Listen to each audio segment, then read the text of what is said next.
Avelino Mavinga. Adelino, por favor. obrigado pela palavra. Acabamos de ouvir a faixa Procura-se e hoje, ainda cedo, também estive a ouvir bastante para ver se encontrava outros elementos que pudesse fazer uma configuração literária diferente daquelas que eu já tinha feito quando os integrantes da Universidade de Hip-Hop haviam feito chegar à música. O que eu tenho a dizer do ponto de vista literário? Há bocado estava a falar com o Cláudio, eu estava a dizer que sobre o narrador dentro desta faixa e eu acabei por fazer uma pequena correção. Tratando-se de um skills, não se trata de um narrador, mas de um sujeito lírico. Aí trata-se do eu da enunciação, ou seja, o texto configura, do ponto de vista literário, o modo lírico. Ou seja, é um discurso de autoafirmação e que caracteriza, obviamente, o rap, porque todo rap deve ter sempre esse lado, como o próprio autor já acabou de dizer, hardcore, e acredito que não preciso traduzir isto, os demais aqui fazem parte da comunidade e sabem, mas do ponto de vista literário, do ponto de vista da ciência da literatura, este discurso configura-se por ser um discurso de autoafirmação e, por conseguinte, traz um certo grau de vitimismo. Eu vou já explicar isto.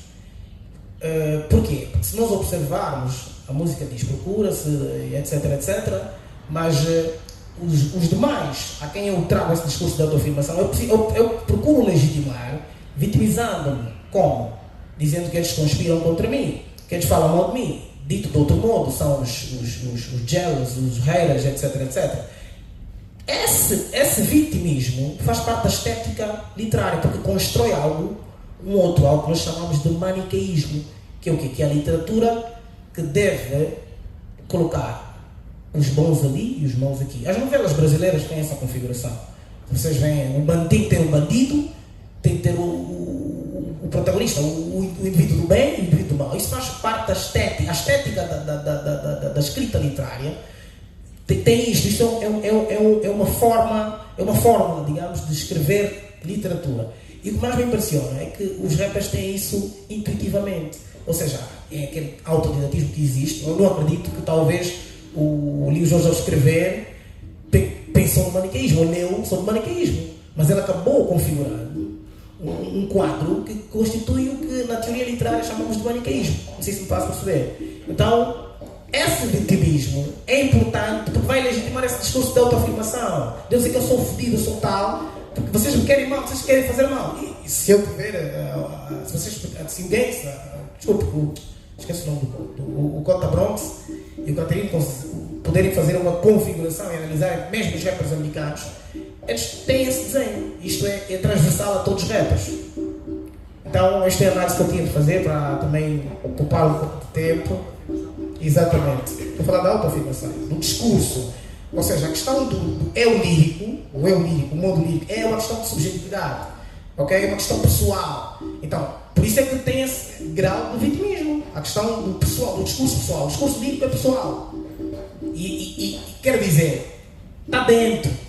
Ele tira, ele expressa-se como quiser. Mas agora, na configuração literária, ele traz um certo grau de vitimismo para legitimar esse discurso.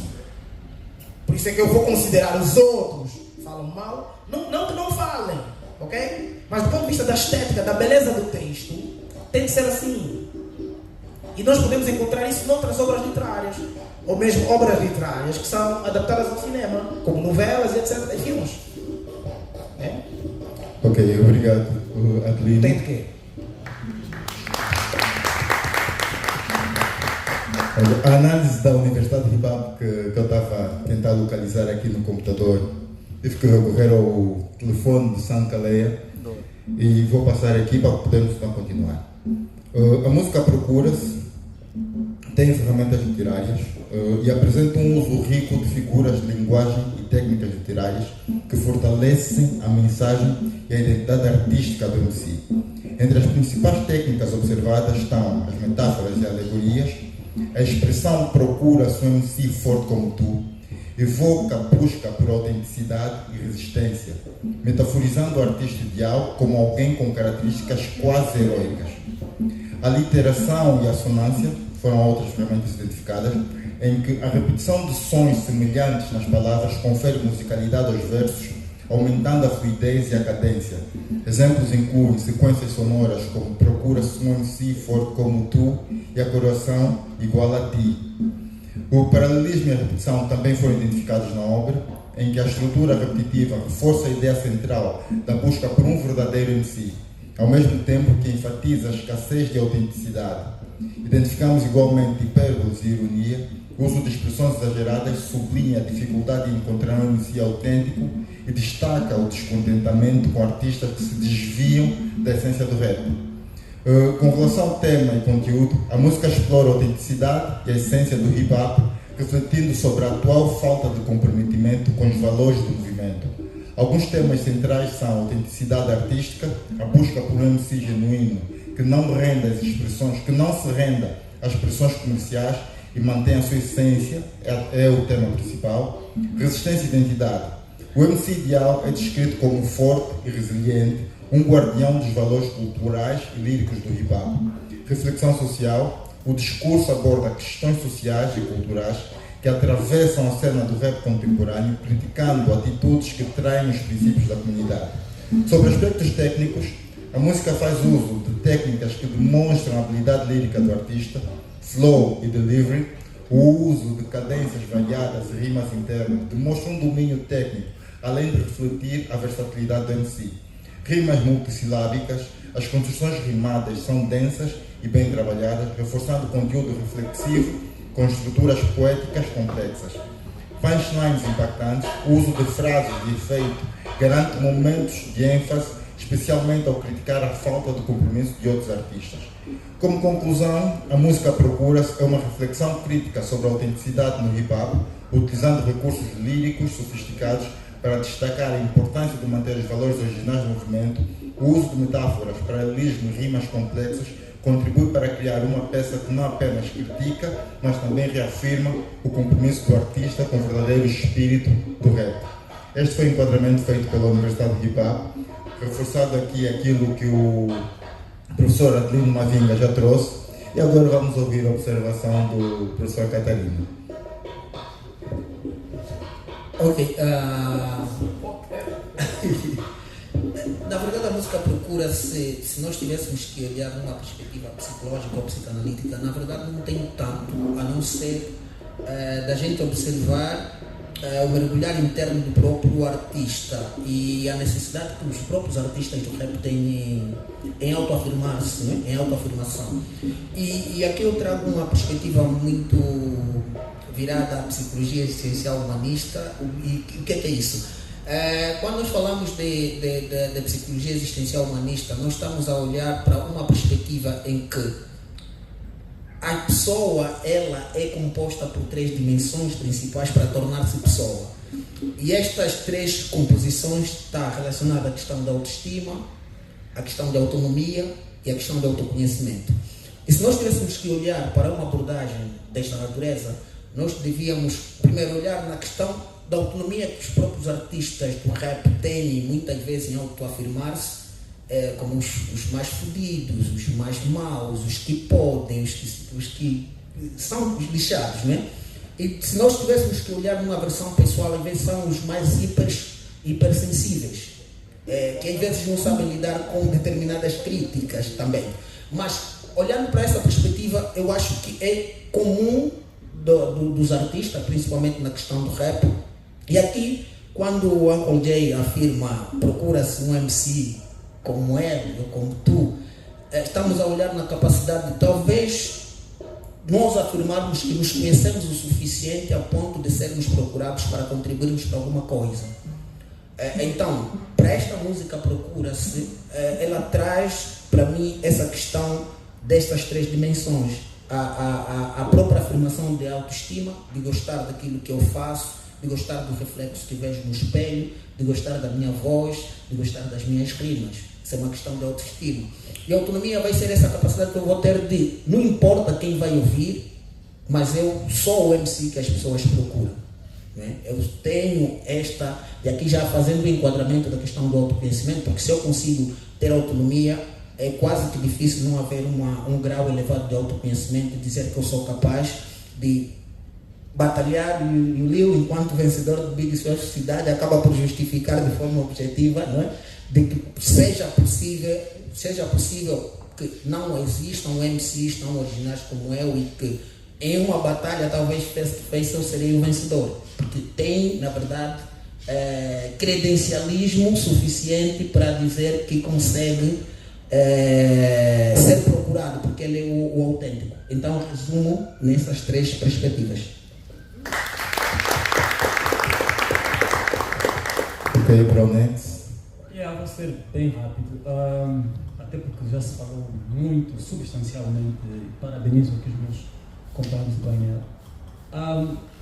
O Jay, ele é charado de pessoas muito talentosas, geniais. E no microfone ele é charado Jay-Z, né? JJ. E agora o que eu disse dessa necessidade dos rappers autoafirmarem-se. Quando tu chegas do navio negreiro nos Estados Unidos e compras um clima agreste e violento, tens 300, 400 anos de trabalho esforçado, de desumanizado em que você é tratado como uma substância, você nem uma pessoa, você é um objeto. É por isso para um senhor escravagista ele pode matar um escravizado, ele não tem essa carga moral, porque se tornou uma pessoa em não humano, mas como uma propriedade. Então, eu se mato uma propriedade, uma mercadoria, não tenho esse debate moral ou ético. Essa é a ideia que chega a ser maléfica do racismo. O Jay-Z diz o seguinte: Brothers have been praying for God for so long, they become atheists. Vou traduzir. Os irmãos têm rezado para Deus por tanto tempo que se tornaram ateus. Consegue entender a profundidade dessa frase? Ele naquele momento está trazendo uma questão existencial, mas a ironia, porque é a tragicomédia. Então, como é que tu rezas tanto que te tornas ateu? Tradução: eu de tanto acreditar em algo, como não nada está a resultar, deixo de acreditar. Então, they've been playing for God for so long, insistiram tanto numa coisa que perderam a esperança. Isso é o Jay-Z a falar.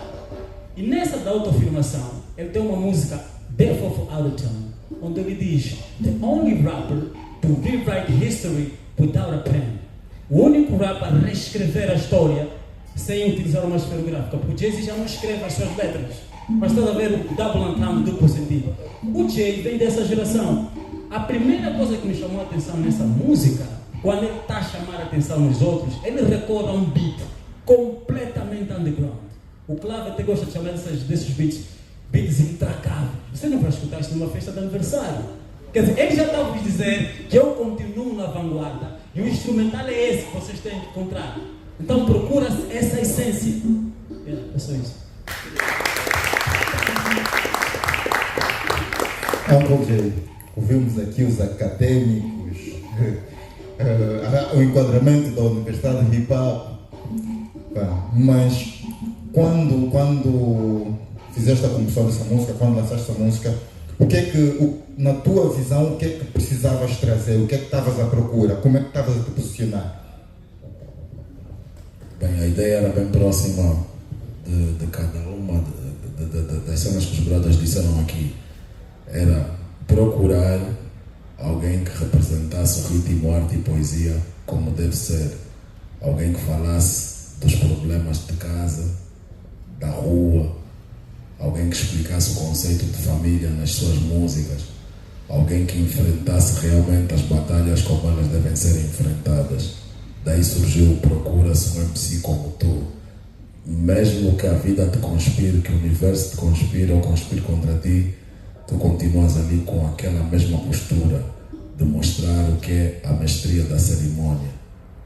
É basicamente isso, com tudo o que vocês disseram aqui. E obrigado pela análise, porque vocês foram bastante profundos, até de uma forma como eu nunca pensei que fosse ser compreendido nessa faixa.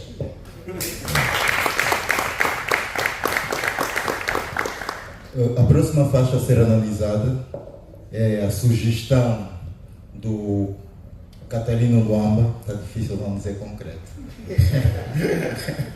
É a faixa sugerida pelo Catarino Luamba. Vamos ouvir e depois então passaremos para a análise. Estúpida. E passa. cenas que não têm razão de acontecer, mas a missão é preparar as cabeças. Buscando definição para minha vida, me perdi num estranho lugar onde mais maltratam crianças como se nada pudessem significar. Humanas inocentes, ouço vossos gritos todos os dias por causa dos maltratos feitos pelos pais e só querias ser uma criança normal, ter uma vida 48. com carinho, 48. essencial. Mas algumas mais em vez de simplesmente vos educarem, trocam a educação por galhetas até vos traumatizarem. Como pode o ano da terra já saber como viver é duro. Amor de mulher, mãe, o sentimento mais puro. Cada recém-nascido programa que Deus não está desiludido. Com um homem que cada vez mais erra. Isto é flipado, é mais fácil modificar o curso do rio do que o caráter da mulher. Que maltrata esta criança por sinais do corpo e bater. A raiva faz mal à saúde, o ator estraga o fígado. Apaga o enveneno no coração e isto é flipado. Em vez de bateres naquela pobre neném, porque não bates em ti mesmo, bates em ti bem. Um dia passo eu contigo e te irei mostrar que tu não passas de uma, não me fazes falar. Em vez de bateres naquela pobre neném, porque não bates em ti mesmo, bates em ti bem. Um dia passo eu contigo e te irei mostrar que tu não passas de uma, não me fazes falar. Onde se deposita o amor no centro do paraíso. Pensemos nosso amor para as crianças é preciso. Deus é o pai de todas as crianças e vive dentro dos seus filhos. Clarifico as ideias e alimento-as com brilho. O grau de civilização do povo mede-se pela capacidade da mulher. A profecia curso e deverias saber que a criança, o futuro da nação, seja de que cor for, sendo minha filha tua, outra pessoa que no mundo amor. A dor que ela sente com a sua que tu a dás. Um dia voltar-se-á contra ti, verás, pagarás. Aprende, criança, é aquela filha bela que nós temos. Não deposites a raiva nela, porque juntos já não estamos. Em vez de bateres naquela pobre neném, porque não bates em ti mesmo, bates em ti bem. Um dia passo eu contigo e te irei mostrar que tu não passas de uma, não me fazes falar. Em vez de bateres naquela pobre neném, porque não bates em ti mesmo, bates em ti bem. Um dia passo eu contigo e te irei mostrar que tu não passas de uma, não me fazes falar. Podia ter sido criança e através de fotos tenho recordação, estranhamente disse princesa. Mas as orelhas não põem puxar uma criança que cresceu e agora vê claramente que ter um filho é uma responsabilidade. Isto a quem não sente filha. Essa caneta que me traz a maturidade, a cura para as decepções. Este homem pura de verdade, estou quem me faz ter força para não levantar a mão à tua mãe. Se lhe bater seria parecido com ela. Mulher, nunca deixes teus sapatos correrem mais do que os teus pés. Agora é tempo de aprenderes com tudo isto que vês. A alma não teria arco-íris se os olhos não tivessem lágrimas. Ou de repente já do que fizeste ou para sempre sofrerás. Em vez de bateres naquela pobre neném, porque não bates em ti mesmo, bates em ti bem. Um dia passo eu contigo e te irei mostrar que tu não passas de uma, não me faças falar. Desliga esse mambo, coveiro. Desliga, Cláudio. Ok, esta faixa foi escolhida por Catarina Luamba. Os outros analistas não tiveram o mesmo tempo para poder observar, explorar e fazer os seus enquadramentos. Vamos deixar então que Catarina Luamba faça a sua análise e depois, caso o Brown X e o Adelino queiram também comentar, estarão à vontade. Ok, obrigado Cláudio e obrigado ao Jay mais uma vez por trazer uma música dessa tão real. E quase todos que passam por um dilema de terem filho fora, para os rapazes que têm algum filho fora, para as meninas que têm algum filho sem assistência do pai, na verdade acaba por haver aqui dois fenômenos, ou um fenômeno que é muito observável, que é a projeção. O que é isso? Principalmente para as mulheres, porque a maternidade é muito difícil. E se a mulher não tiver estrutura cognitiva suficiente a ponto de suportar a maternidade, então acaba por canalizar todo o ódio e toda a raiva no filho que ele fez com o homem e que este homem muitas vezes não desapareceu, fugiu ou não dá assistência. Então, partindo já do tema, para mim este som não seria o tema que deu Leo, ou seria alienação parental, ou seria alienação. Exatamente, ou seria alienação parental, ou seria projeção extensiva, porque nós vamos sempre acabar por projetar o que nós sentimos a outras pessoas, quase sempre. E isto parece ser tão insignificante enquanto nós adultos vamos dando este maltrato às crianças. Mas algo que eu acredito de forma veemente é que as crianças são todas vítimas. Os maus somos nós os adultos. E pelo facto de nós os adultos sermos maus, por isso é que muitas vezes nós na fase adulta acabamos por ter comportamentos que também não são bons para as crianças. Por quê? Se nós crescermos num ambiente hostil, num ambiente que é um campo de batalha, o nosso cérebro ele acaba por adaptar-se àquele ambiente e achar que o mundo é assim, o mundo é violento. Então, esta vai ser uma pessoa que é agressiva ou passiva-agressiva. Agressiva no sentido de que pode agredir qualquer pessoa porque ela cresceu num mundo ou numa casa em que foi normal ser espancada. Passiva-agressiva, ela pode aceitar todos os maltratos possíveis porque ela cresceu num sítio que durante esse todo tempo também foi maltratado. E nós vamos olhar que de tempo em tempo a nossa sociedade esse é um fenômeno que não vai parar. Vamos olhando para... Hoje vai se discutir que não existem famílias desestruturadas, não é? Por causa das formas que as famílias vão se constituindo, porque hoje já dois homens podem ser uma família, desde que cada um rapaz, 2 mulheres podem ser uma família. Então, essa questão da estrutura familiar acaba por, de alguma forma, ganhar outras denominações, isso vai se discutindo. Mas aqui nós vamos olhar para questões disfuncionais. Nós podemos ter famílias que não tenham essa denominação de estrutura, mas vamos olhar, será que as famílias, elas funcionam do ponto de vista sociológico, antropológico, psicológico? As famílias são funcionais? Elas não são funcionais por um desses indicadores. Porque quando uma mãe pratica, por exemplo, a questão da alienação parental, o que é que ela faz primeiro? É criar um rosto ou criar a personalidade do pai como um demônio. E a criança, ela vai crescer com um sentimento de ódio vindo da própria mãe. Ou que pode ser também do pai, porque vai existir também pais que criam os filhos e por não correr bem a separação, o pai também pode criar esta figura da mãe, de que esta mãe nos abandonou, a vossa mãe é isto, é aquilo. Então, a criança cresce reprimida, cresce com traumas significativos de olhar para o pai ou para a mãe como um demônio. Só talvez na fase adulta, já quando começar a compreender as coisas, é que possivelmente ela poderá dar algum desconto.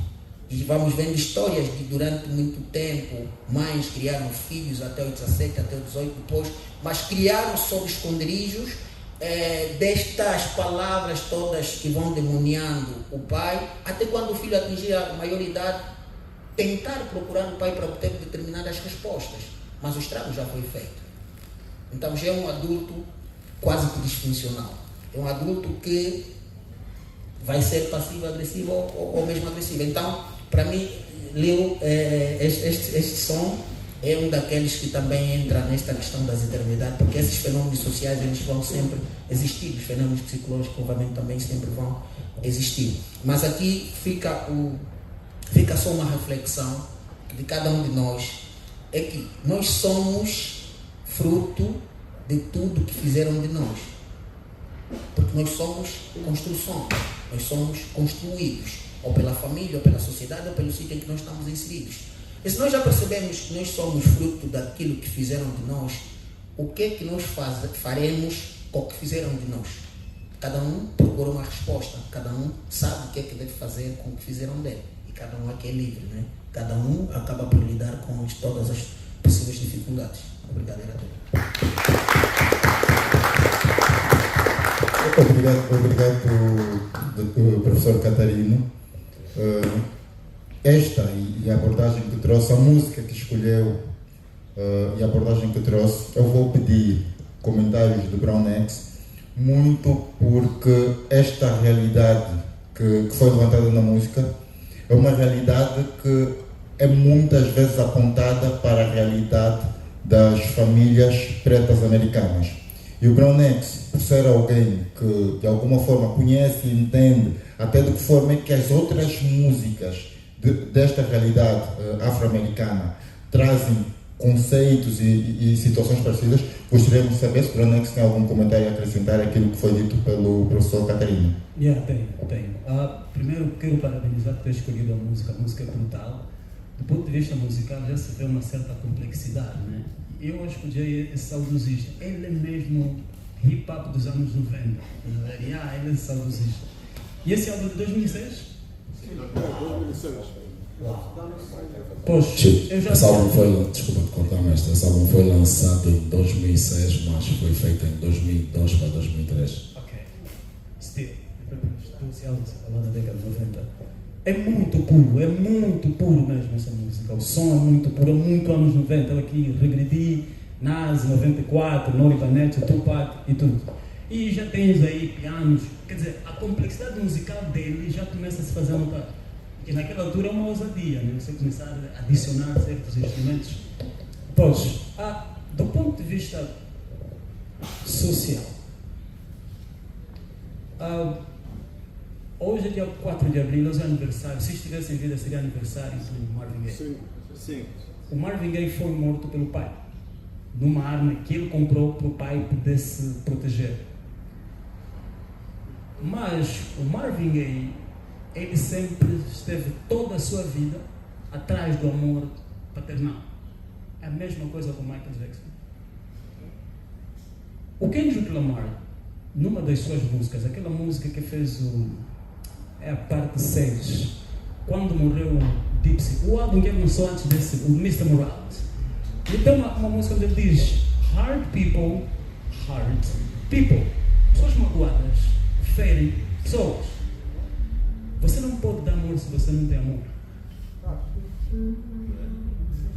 E eu quero aqui parabenizar o Jay e toda a gente que faz hip hop, qualquer tipo de expressão humana que tem a ver com hip hop. É que você não estudou sociologia, tenho certeza disso. O professor escolheu a música, você criou gatilhos nele. Uma música como Dear Mama do Tupac Shakur, onde ele começa a falar do amor pela mãe, mas faz uma crítica visceral ao Estado americano quanto às comunidades pobres. E ele só tinha 19, 20 anos. Tinha quantos anos em 2006? Ou quando começou a fazer? Quando eu fiz essa música tinha 19 anos. Os rappers são tipo cientistas. Os cientistas, eles vão, observam, pesquisam e fazem análises. É a mesma coisa que ele fez. Isso é rigor científico a ser utilizado por um MC. Mas para você poder reconhecer isso, você tem que ter uma abrangência intelectual. Para muita gente que ele falou, são esses miúdos aí, lhambeiros, que só estão a cantar. Não, ele está fazendo uma crítica social e ao nosso estado de governo. Ser mãe, ser pai. Eu estava nessa conversa com os meus irmãos, é engraçado como que a sincronicidade funciona. É a coisa mais séria que um ser humano pode fazer. Você tem a responsabilidade de alguém. Se você nem consegue dar amor ao teu filho, você acha que você está em condições de poder lidar com os outros seres sociais? Essa crítica, dessa música, os problemas que ele levanta, sim, claro que são específicos. E depois tu tens, do ponto de vista político aqui, um Estado que há muito tempo divorciou-se do seu papel de poder prover por cidadãos. Ou seja, a música de 2006, nós vamos agora ter mais um ano de paz, continua a ser atuada. Obrigado, Tchê. Obrigado. Professora Tini, no caso tem algum comentário? Não, vou deixar passar. Ok.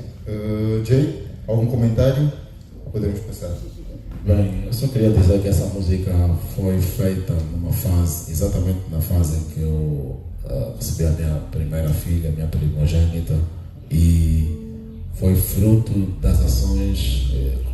Acho que quem conhece aqui essa música sabe, é um discurso direto para a mãe da minha filha, da minha